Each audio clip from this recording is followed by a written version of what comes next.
Ato si Ige, nagtitinda na ng kambing na lechon. Taga-lechon na, hindi na nagda-drive to. Lechon ang trabaho niya, lechon. Naglilechon. Yes, my dear.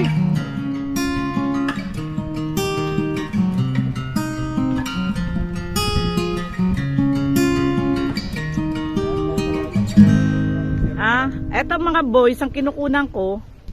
Okay. Yung lechon.